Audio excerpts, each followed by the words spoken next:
দেশের বাইরে আমার কোনো ঠিকানা নেই, এটাই হলো আমার ঠিকানা। জাতীয় নির্বাচন নিয়ে রাজনৈতিক অঙ্গনে যখন অনিশ্চয়তা, তখন এক চাঞ্চল্যকর মন্তব্য করে বসেছেন বিএনপির ভাইস চেয়ারম্যান আব্দুল আওয়াল মিন্টু। 30 জুলাই ফেনীতে আয়োজিত এক মতবিনিময় সভায় তিনি বলেন, নির্বাচন হলে আমাদের নেত্রী খালেদা জিয়া সুস্থ আছেন, তিনিও অংশ নেবেন। আমাদের দলের নেত্রী ম্যাডামও কিন্তু নির্বাচন করবেন। মিন্টুর এই বক্তব্যকে কেন্দ্র করে নতুন করে আলোচনায় আসছে বিএনপির ভবিষ্যৎ নির্বাচনী কৌশল। দীর্ঘদিন পর খালেদা জিয়ার সক্রিয় রাজনৈতিক মঞ্চে ফেরার ইঙ্গিত পাওয়া যাওয়ায় রাজনৈতিক মহলে দেখা দিয়েছে কৌতূহল ও উত্তেজনা।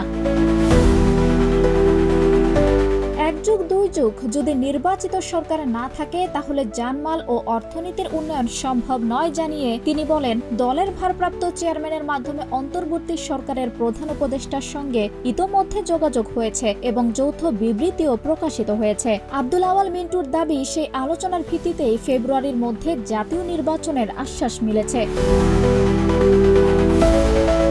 এই বক্তব্য সামনে আসার পর প্রশ্ন উঠেছে, তবে কি বিএনপি ভোটে ফিরছে? বেগম খালেদা জিয়াও কি অংশ নিতে চলেছেন নির্বাচনে? দলীয়ভাবে এখনো আনুষ্ঠানিক কোনো ঘোষণা না এলেও মিন্টুর এই মন্তব্য ঘিরে নতুন করে উত্তাপ ছড়াচ্ছে দেশের রাজনৈতিক অঙ্গনে।